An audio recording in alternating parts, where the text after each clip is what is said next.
আমরা প্রত্যেকেই লা ইলাহা ইল্লাল্লাহ বলে থাকি। এই সাক্ষ্য দিয়ে আমরা মুসলিমত্ব অর্থাৎ আমরা যে মুসলিম তার একটা সাক্ষী আমরা দেওয়ার চেষ্টা করি যে আমরা কিভাবে আল্লাহকে অনুসরণ করব। আমরা কি অজ্ঞতার সাথে আল্লাহকে স্মরণ করব না জানার ফানাম আন্নাহু লা ইলাহা ইল্লাল্লাহ। আমরা যেন প্রথমে অবশ্যই কি জেনে নিই আল্লাহ ছাড়া কি নাই, কোনো ইলাহ নেই।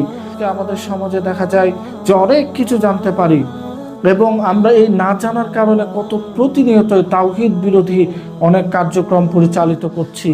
যখন তাদেরকে বলা হয় যে তোমরা তো এটা অন্যায় করছো, তখন বলা হয় আমি তো জানতাম না, অথবা তারা পরকালে বলবে আমরা তো এই বিষয়ে জানতাম না। আল্লাহ সুবহানাহু ওয়া তাআলা কখনোই তাদের এই ওজর যে তারা বলবে আমরা কিছুই জানতাম না, এটি কখনোই গ্রহণ করা হবে না। শেষ পরীক্ষার প্রস্তুতি নিচ্ছেন, এরপর আপনি পরীক্ষা দিলেন, আপনি পরীক্ষার কোশ্চিন আসলে উত্তর দিতে পারলেন না, আপনি কি বলবেন যে আমি জানি না তাই আমি পরীক্ষায় টিকে যাব? আপনাকে তো মার্ক দেওয়া হবে না। অনুরূপভাবে আল্লাহ সম্পর্কে অর্থাৎ আল্লাহ সুবহানাহু ওয়া তাআলার যে একত্ববাদ রয়েছে, আপনি যদি না জানেন এবং সেই ভুলটি করেন তাহলে কি হবে?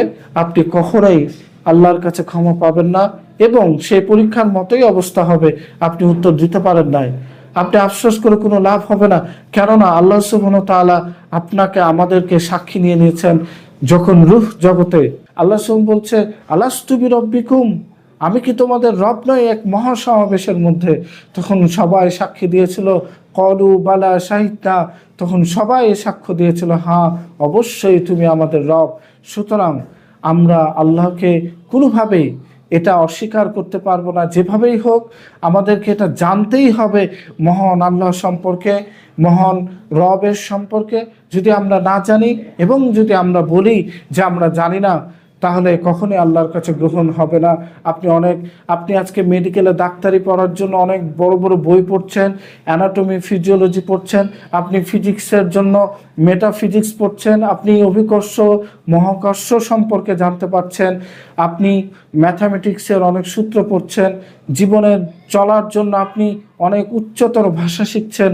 আর যে মহান রব আপনাকে সৃষ্টি করেছে, যে মহান রব আমাদেরকে পাঠিয়েছে তার ইবাদতের জন্য, রবের ইবাদত না করাচ্ছি, তাওহীদ থেকে দূরে সরে যাচ্ছি, তাওহীদের বিরুদ্ধে অবস্থান নিচ্ছি, যা কখনোই আল্লাহ গ্রহণ করবে না।